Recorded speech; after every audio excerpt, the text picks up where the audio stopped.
ప్రభునామ స్తోత్రములండి. మీ అందరికీ నా వందనాలు. అందరూ బాగున్నారండి. ఈనాటి వాక్య ధ్యానంలోనికి వెళ్ళే ముందు చిన్న ప్రార్థన చేసుకుని వాక్యాన్ని ధ్యానించుకుందామండి. ప్రార్థన.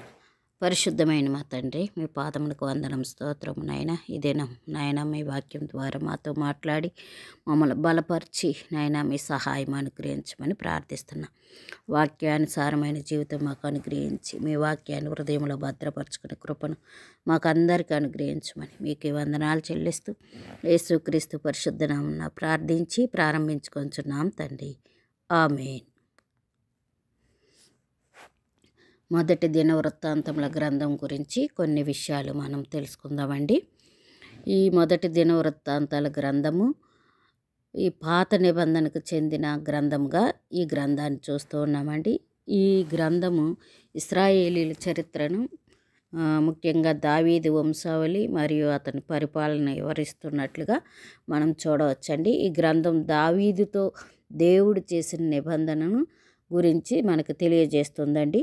ఇది యేసుక్రీస్తు వంశాన్ని మనకి రూఢిగా తెలియపరుస్తుంది. ఈ హెబ్రీ భాషలో దీనికి జరుగుతున్న చరిత్ర అని అర్థం వచ్చేటట్లుగా ఉన్నదండి. అయితే ఇందులో ప్రధానంగా 3 అంశాలు మనకు కనబడుతూ ఉన్నాయి. 1 వంశావళి, 2 దావీదు పాలన, 3 పవిత్ర ఆలయము ఈ యొక్క దినవృత్తాంతాల మొదటి గ్రంథంలో కనబడుతున్నాయి. వంశావళి గురించి చూసినట్లయితే ఆదాము నుండి దావీదు వరకు ఉన్న వంశావళిని వివరిస్తున్నట్లుగా ఈ గ్రంథం తెలియజేస్తుంది. దీనిలో నోవాహు, షేము, హాము, యాపెత్తు, అబ్రహాము మరియు ఇస్సాకు వంటి ముఖ్యమైన వ్యక్తుల ప్రస్తావన కూడా ఉందండి. రెండవదిగా దావీదు పరిపాలన, దావీదును రాజుగా ఎన్నుకోవటం, అతని పాలన మరియు ఇశ్రాయేలీలతో దేవుని నిబంధన గురించి ఈ యొక్క గ్రంథము మనకి వివరిస్తుందండి. మూడవదిగా పవిత్ర ఆలయము, అంటే దేవుడి ఆలయము దావీదు నిర్మించాలని అనుకున్నప్పుడు దేవుడు వద్దని చెప్పటము, అదే రీతిగా అతని కుమారుని చేత ఆ ఆలయం యొక్క నిర్మాణము జరుగుతుందని దేవుడే స్వయంగా మరి మాట్లాడినట్లుగా ఇక్కడ మనము ఈ అధ్యాయంలో ఈ యొక్క దినవృత్తాంతముల గ్రంథంలో చూస్తాము. ఇంకా మొదటిగా మనం చూసినట్లయితే ఈ యొక్క దినవృత్తాంతముల గ్రంథము పరిశుద్ధ గ్రంథంలో ఇది 13వ పుస్తకంగా మనకు కనబడుతూ ఉందండి. ఈ గ్రంథములో బందీలుగా ఉన్నవారి గురించి మరి యోధులైన వారి గురించి వివరించటం అనేది ఈ గ్రంథంలో కనబడుతుంది. చరిత్రలో సమకూర్చబడాలని, మరలా ఇశ్రాయేలీలు సమకూర్చబడాలి అనేది దాని గురించి కూడా ఈ గ్రంథంలో కనబడుతుంది. ఈ గ్రంథం యొక్క ప్రాముఖ్యమైన ఉద్దేశం ఏంటంటే దీనిలో 3 విషయాలు ముడిపడి ఉన్నట్లుగా మనము చూస్తూ ఉన్నాము. ఆత్మీయత మరియు జాతీయ సంబంధమైన వారసత్వాలను కాపాడుకున్నట్టు గురించి, ధర్మశాస్త్రము యొక్క ప్రాధాన్యత, దేవాలయము యాజకత్వమును, ఇంకా దేవుని పరిచర్యలో ప్రాముఖ్యంగా ఎన్నుకోవటం అనేది వాటిని గురించి గ్రంథంలో మనకు తెలియపరుస్తూ ఉన్నదండి. ఇంకా మనం చూసినట్లయితే ఈ గ్రంథంలో మొదటి మానవుడైన ఆదాము నుంచి ఇశ్రాయేలు ప్రజలు రాజైన దావీదు వరకు వంశ వృక్షాలను గురించి వ్రాయబడటం చూస్తాము.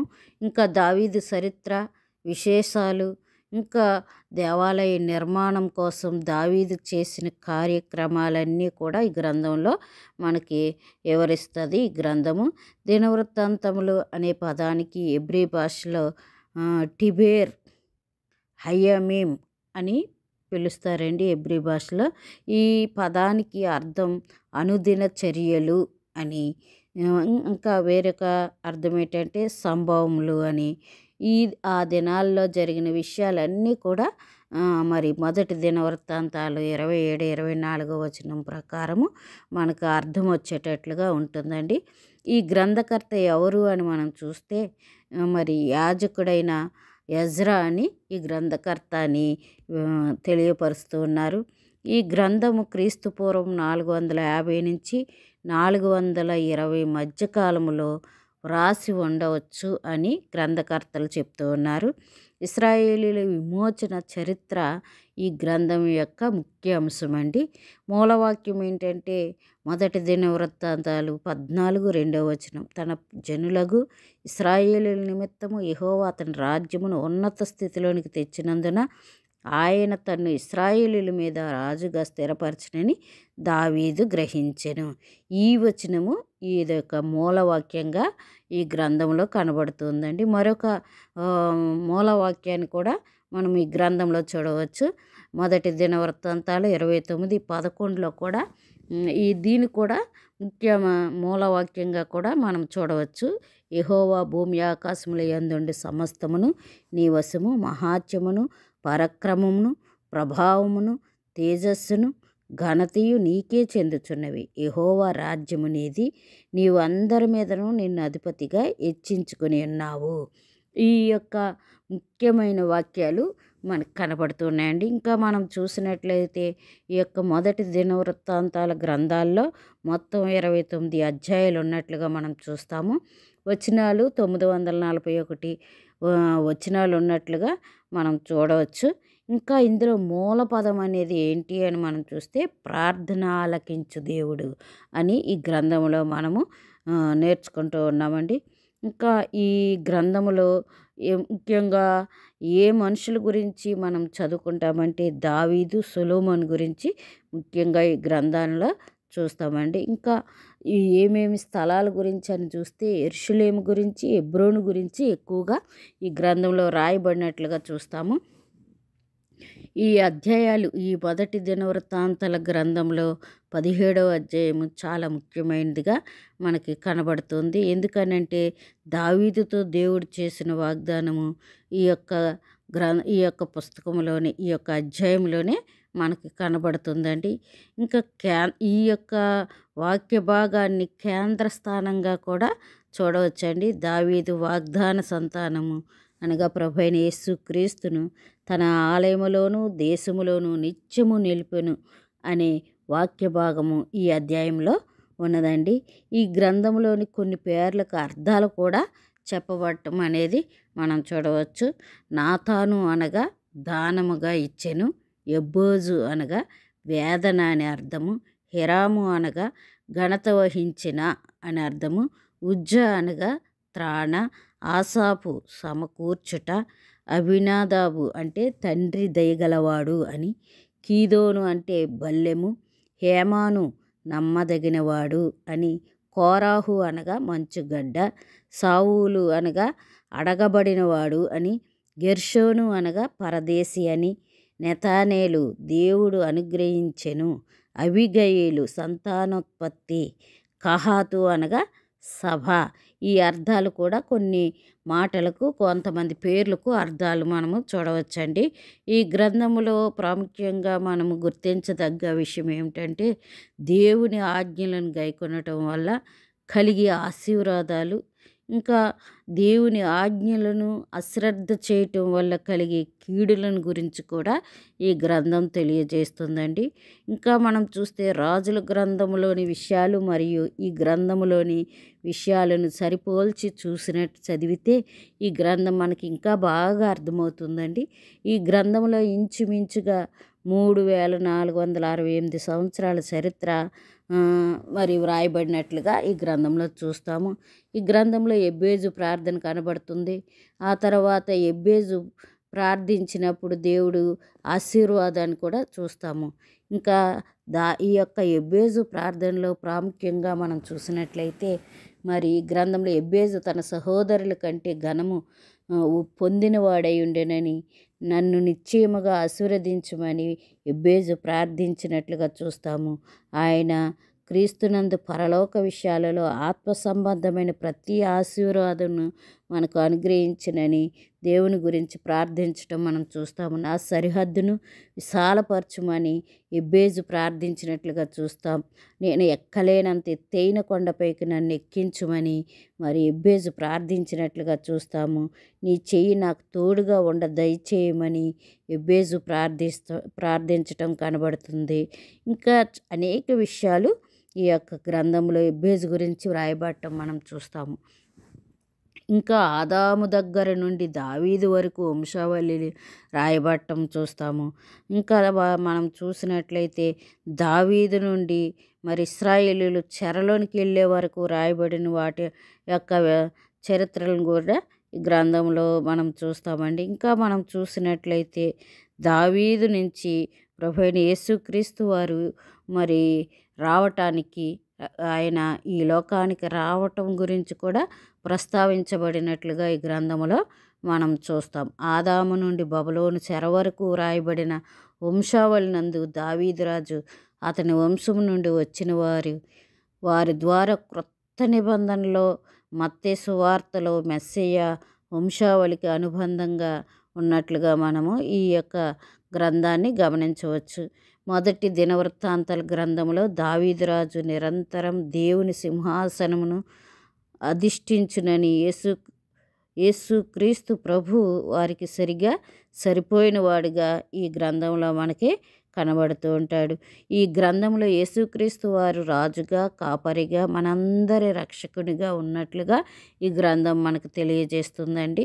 మనం ఎవరో తెలుసుకున్నట్టు కొరకు ఈ గ్రంథం మొదటి 9 అధ్యాయాల్లో వంశావళులు పఠించటానికి ఆసక్తికరంగా లేకున్నప్పటికీ కూడా అవి ఆ కాలపు వ్యక్తులను గురించి ముఖ్యంగా తెలియపరుస్తున్నట్లు చూడవచ్చు. బందీలుగా ఉండి వచ్చిన వారి గురించి కూడా మరి ఎక్కడికి వెళ్తున్నారు, వారు ఎవరు, ఎక్కడి నుండి వచ్చారనే విషయాలు మొదటి దినవృత్తాంతాల గ్రంథంలో ప్రారంభంలో ఉన్నాయండి. యోహాను 13:3లో తండ్రి తన చేతికి సమస్తము అప్పగించిననియు, తాను దేవుని యొద్ద నుండి బయలుదేరి వచ్చిననియు, దేవుని యొద్దకు వెళ్ళవలసి ఉన్నదనియు యేసు ఎరుగుయుండెను అని లేఖనాన్ని ఈ గ్రంథంలో మనము చూడవచ్చండి. ఇంకా మనము నేర్చుకోవటానికి ఈ గత చరిత్ర నుండి అనేక పాఠాలు మనం నేర్చుకొనవచ్చునండి. సమూయేలు మరియు రాజుల గ్రంథాల నుండి ఇశ్రాయేలు చరిత్రను మరలా నేర్చుకోవటానికి పదే చదువుకున్నట్లయితే ఈ గ్రంథంలో విషయాలు అనేకము మనకి తెలియపరచబడుతూ ఉంటాయండి. ఈ రీతిగా ఈ యొక్క మొదటి దినవృత్తాంతాల గ్రంథంలో ఎన్నో విషయాలు, చాలా విషయాలు ఉన్నట్లుగా మనం చూడవచ్చండి. ఒకరికొకరు పరస్పరం అవసరత కలిగి ఉండటం గురించి కూడా ఈ యొక్క గ్రంథంలో రాయబడటం మనం చూస్తాము. ఇంకా భవిష్యత్ ప్రణాళికలు చేయటం కూడా ఇక్కడ మనం చూస్తామండి. ఇంకా చివరిలో మనం చూసినట్లయితే గత కాలంలో సమూయేలు మరియు రాజుల గ్రంథము మనము ధ్యానించినట్లయితే అలాగే వారి పతనం కూడా ఈ గ్రంథంలో చూస్తామండి. జ్ఞానయుక్తంగా వ్యవహరించాలనే విషయాన్ని గ్రంథం చక్కగా బయలుపరుస్తుందండి. ఈ గ్రంథం యొక్క ప్రాముఖ్యమైన ఉద్దేశం మరి ఏమై ఉంటుందంటే దేవుని యందు భయభక్తులు కలిగి ఉండాలనేదే దేవుని యొక్క ఉద్దేశం. ఈ యొక్క గ్రంథములో నా పేరు పెట్టబడిన నా జనులు తమ్మును తాము తగ్గించుకొని ప్రార్థన చేసి నన్ను వెదికి తమ చెడు మార్గములను విడిచిన ఎడల ఆకాశమును నుండి నేను వారి ప్రార్థనను విని వారి పాపమును క్షమించి వారి దేశమును స్వస్థపరుస్తానని ప్రాముఖ్యంగా ఈ వాక్యం ద్వారా ప్రజలందరినీ పిలుస్తున్నట్లుగా దినవృత్తాంతముల గ్రంథము మనకి మొదటి దినవృత్తాంతముల గ్రంథం మనకి తెలియజేస్తుందండి. కాబట్టి మనమందరము కూడా ఆయన వైపు తిరిగి ఆయన పేరు పెట్టబడిన మనము ఏం చేయాలంటే మనల్ని మనం తగ్గించుకొని ఆయన ఎదుట మనం మోకరిల్లి ప్రార్థన చేసి దేవుని వెతకాలి, చెడు మార్గాలన్నిటినీ విడిచిపెట్టాలి.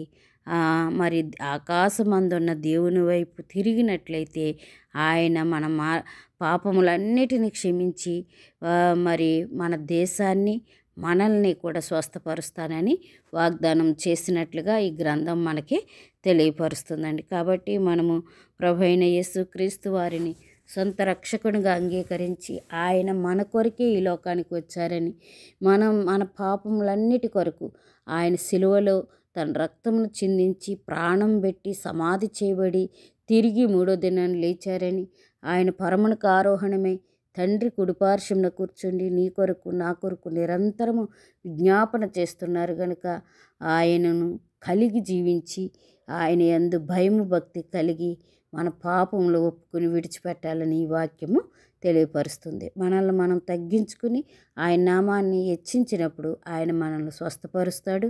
ఇంకా అంతేకాకుండా ఆయన మనకి మరి క్షమించి మనల్ని స్వస్థపరుస్తాడు, మన దేశాన్ని బాగు చేస్తాడు. కాబట్టి అటువంటి ప్రార్థనా జీవితం కలిగి ఉండాలని దేవుని వాక్యం మనకి హెచ్చరిక చేస్తుంది. అటువంటి కృప దేవుడు మన అందరికీ అనుగ్రహించునుగాక. ఆమేన్. ప్రార్థన చేసుకుందామండి. పరిశుద్ధమైన మా తండ్రి, మీ పాదములకు వందనం, స్తోత్రం నాయన. మొదటి దిన వృత్తాంతముల గ్రంథం ద్వారా మాతో మాట్లాడినందుకు మీకు వందనాలు చెల్లిస్తున్నాను దేవా. నాయన ప్రభా, నా ప్రజలు మరి నా పేరు పెట్టబడిన నా ప్రజలు తమను తాము తగ్గించుకొని ప్రార్థన చేసి నన్ను వెదికి తమ చెడు మార్గాలను విడిచిన ఎడల ఆకాశము నుండి విని వారి ప్రార్థనను విని నేను వారి పాపమును క్షమించి వారి దేశమును స్వస్థపరచుదును అని వాగ్దానం చేసిన దేవా, మీకు వందనాలు మా తండ్రి ప్రభా. మమ్మను మేము తగ్గించుకొంచు మీ వైపు చూస్తూ ప్రార్థించే కృప మా అందరికీ అనుగ్రహించమని, ఈ దినమంతట్లో మీరు మాకు తోడుగా ఉండమని మీకే వందనాలు చెల్లిస్తూ మా కొరకు రానున్న యేసుక్రీస్తు పరిశుద్ధ నామమున ప్రార్థించి వేడుకొంచున్నాను మా తండ్రి. ఆమేన్, ఆమేన్, ఆమేన్.